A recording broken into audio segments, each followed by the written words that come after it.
I don't know about you, but I love Doom. Heck, earlier this year I went back to replay the entire Doom franchise in advance of the newest entry, Doom: The Dark Ages. I mastered my shield skills, learned the ins and outs of the newest guns, and rolled credits on the most ambitious storytelling of Doom so far. A darn good game and one that I recommend you play. But now 6 months later, I find myself mulling over the same question. Was that really Doom? I mean, yes, it is a prequel that absolutely connects canonically to the previous games. I get that. And I do want to address the unique narrative, but the gameplay? It's much slower than 2020's Doom Eternal. It even loses the signature mechanic of the 2016 Doom reboot. It's a little difficult to see how this fantasy melee FPS mashup connects to those groundbreaking originals. So I'll return to my original question. Does Doom: The Dark Ages really feel like the same series we've been glued to for 30 years? Don't worry, I'm not gonna make you wait. My personal answer is no, absolutely not. I'll get into why as we go along, but in short, they seem to avoid all the previously established strengths for a bunch of new ideas. This could have been a paint-by-numbers sequel. Instead, it did something much more interesting.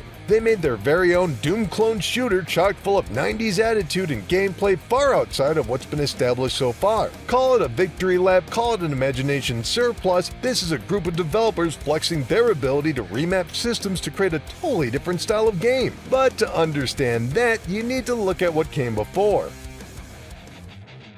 2020's Doom Eternal was a monster hit. We're talking almost $500 million in the first 12 months alone, thanks in no small part to the pandemic and a surprisingly good Nintendo Switch port. The critic and fan reviews praised its breakneck gameplay and complex systems. Too complex maybe, with corresponding weapons and sub-weapons refueling the health, ammo, and armor in an advanced ballet of violence. And one point I absolutely want to emphasize is how it pushed players to react rather than strategize. If you didn't always use the tools that were in your immediate vicinity, you were toast. I love that style of gameplay, but that's clearly not what Doom: The Dark Ages was going for, and that becomes obvious just from the base level design, which appears to be built on the strengths of the new id Tech 8. Rather than those tightly packed arenas of Eternal, The Dark Ages takes place in wide landscapes with more enemies at once than ever. We'll get into how the shield is the core gameplay feature later on, but first I think it's important to recognize how The Dark Ages treats the weakest zombies and low-level demons. With the press of a button, that shield throw flings out instantly, taking out multiple enemies at once like a sickle to wheat. Or at its most challenging, an energy shield gets popped by an energy weapon, or a heated shield explodes, taking out the whole row. Now this really serves the same purpose as the cannon fodder introduced to the reboots. They drop health, they drop ammo, but now they're even less threatening in this context. To be clear, I don't view this as better or worse, but more of a rebalance of the core mechanics, streamlining gameplay, a theme we'll see again and again.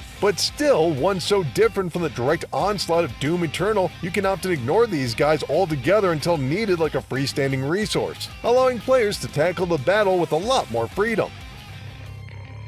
This returns the focus to the main enemies of Kaku Demons, Reverence, and Cyber Demons. Unlike Doom Eternal, where each hellspawn include their own unique weakness to target, these demons function much more as a series of defensive barriers. Sometimes they're covered in armor which must be broken off, or a stage-wide condition like defeating other enemies before they become vulnerable. There's still weapon advantages, but they've been simplified to kinetic or energy-based attacks and effects. You'll still see the trusty super shotgun and rocket launcher, but many of the weapons are theme-appropriate takes on the dark fantasy setting. You'll be flying cannonballs on the chain shot, building up pincushion effects with the shredder, or my personal favorite, the wide and closed variations of the skull-munching pulverizer. Like I said, it's a lot more strategic than the panicked runs of Doom Eternal. The player can pick and choose what they find the most enjoyable and upgrade them into an effective tool in any situation. But this also means once you're in battle, this version of Doom becomes much more reactive than proactive. Yep, I guess it's impossible to go forward without directly addressing the biggest change in the Doom formula, the shield. The grandfather of the first-person shooter finally went on the defense in the most aggressive way possible. The Doomslayer doesn't simply block damage, he becomes a flying brick wall, smacking whatever's in his way into jelly. But this is also where players must react to a series of attack patterns. Red must be blocked, but green requires a last-second parry to fling the energy back to the enemy. And as a fan of games like Ghost of Tsushima and Bayonetta, including the timing-based breach, I love this extra wrinkle. However, I do want to mention this is a make-or-break mechanic. I'd say it's so well done that everyone should give it a try, but if this isn't your style of game, be warned, you can't work around it. This is a core system in the puzzles, combat, and exploration. In fact, your proficiency only becomes further rewarded as additional shock, flame, and attack damage is automatically dealt for each successful parry, each of which can be upgraded individually and can be chained with further effects from corresponding weapon types. It makes the overall gameplay a lot easier because the answer to pretty much every issue involves the shield in some way. Knocking off armor? Try the shield. Stopping an enemy dead in their tracks? It's shield time. It avoids damage, deals damage, and has passive buffs. It's obscenely powerful. This also pulls back from the traditional melee attacks from the previous games. Now they're based on whatever item you're using, like the flame-inducing flail, but they each require varying ammunition, with the most powerful mace absorbing so many resources, I found myself avoiding it altogether beyond the communicated opportunities and combos. The shield casts a wide shadow. I mean, it had to, right? As soon as the design required legible incoming projectiles and advanced warnings, the very look and feel of the game was going to change. And remember what I said about the larger environments? It makes it a heck of a lot easier to simply walk away and catch your breath, especially now that the Doomslayer can straight up sprint. You might recall those intense dashing abilities from the end of Doom Eternal. Yep, those are gone too, a sacrifice I'll miss, but one that simply makes good sense with this new level design.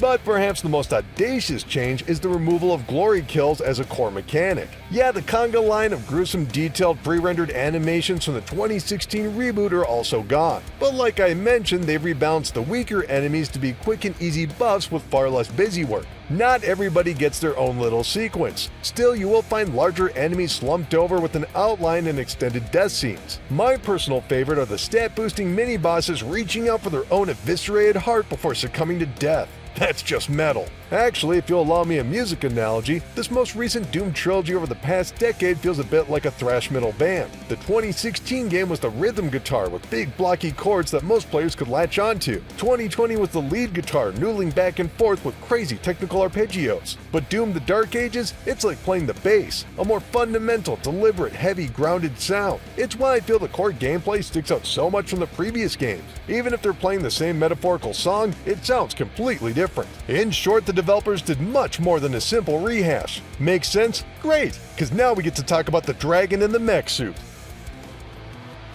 On top of all the changes I previously mentioned, the real id Tech 8 showcase are the gigantic environments you'll fly through on top of the Doomslayer's trusty dragon friend Surat. These sections aren't terribly challenging, but serve more as a nice change of pace, flying back and forth from location to location and landing to clear out ships and towers on foot. It really sells the concept of a cross-dimensional war on a widespread scale. Meanwhile, the Doomslayer can go all Pacific Rim meets Escaflowne and pull a medieval mecha. There's been plenty of these huge monster skeletons littered in the background of the Doom trilogy, but finally players are given first-hand experience that feels like a much slower version of the core gameplay, complete with dash mechanic. Again, more of an interactive bit of lore than a traditional challenge, which is crazy to say for a Doom game. Oh yeah, you're probably wondering what the heck is going on with the Doomslayer working for Techno-Vikings and aliens. A lot of connecting tissue from the Doom 2016 reboot doesn't kick in till the very end of the game, and if I'm being totally honest, it's a very basic set of spoilers, like the origin of the voiceover from the intro of Doom 2016 or the Doomslayer kicking off his one-man war with the demons. We do get to see what's under the mask for an extended cutscene if that's your bag, but that's not to undersell the story, which again is very well done, even if it doesn't really feel like Doom. First of all, the Slayer is only part of an ensemble cast, often hanging in the background of tense political discussions, except these humans aren't representing the planet of Earth as seen in Doom Eternal or even Mars in Doom 2016, but the planet Errant Denur and its surrounding deep space locations, which are currently seeing frequent attacks from the forces of Hell as led by the Crown Prince Azurek. This forces a coalition between the humans and the Makers, represented by King Novik, who you may remember from Doom Eternal and Creed Maker. There's also an axis of evil working in service of an old god, aiding in Azurek's search for an artifact that would grant new power. Thankfully for them, the Maker's technology has locked in an unwitting ally, the Doomslayer. According to them, they scrapped everything but his pure hatred of demons. Eventually, there's a behind-the-scenes betrayal and broken alliances based on cowardice. I won't spoil it all here, but needless to say, it's a pretty big jump from when the Doomslayer is usually the only character. If you follow the deep lore, you know ideas like Aaron Deneur have been around for a long time. They've just never been made so explicit. We've gone from the Doomslayer ignoring narrators to taking orders and being dispatched in a war, and some scenes where the Doomslayer is straight up not around. The tone couldn't be more different. In my personal opinion, they went so far this hardly feels like the same franchise, and that's a compliment. But I also have to admit, nothing about this narrative impacts my enjoyment positively or negatively of Doom Eternal or Doom 2016. If I had to use an old school term, I would say it reminds me of those early WADs and mods, where ambitious developers would manipulate the game's original engine to include over-the-top hijinks never intended for the main franchise. A lot of those bones are still here, but they've been shifted into a totally different presentation and game style, and I really admire that willingness to challenge the series. I think it's worth remembering id spent the better part of a decade being faithful to that original vision of Doom. Big guns charging through corridors and pure gameplay. Frankly, they deserve to take it as weird as they want to. A hybrid of Punch-Out and Panzer Dragoon, gigantic moody landscapes and techno-alien wars, and a villain ripped right from the pages of heavy metal. The developers at id took a risk, and as crazy as it sounds, it really works. But most importantly, I think it stands well on its own. With the story leading into the Doom reboot from a decade ago, including some very definitive endings to this narrative, it doesn't seem like there's any story left from this era of the Doomslayer to return to. So, was this brief, strange vision worth it? I'd say so. Even if we don't see it again, at least not these mechanics in this franchise, id could have tripled down with the most technically demanding Doom yet. Instead, they threw everything at the wall. I mean, were they always planning on having a dragon in Doom? I kinda doubt it, but once you see that idea in front of you, it's impossible to deny its chemistry. That's how I would summarize Doom the Dark Ages' place in Doom's overall gameplay legacy. But how about you? Did you finish Doom the Dark Ages? What did you think of the overall experience on its own, or as a piece of the Doom series? Chat back in the comments below, keep clicking around here at GameRant.com, and we'll see you in the next video. Thanks everybody!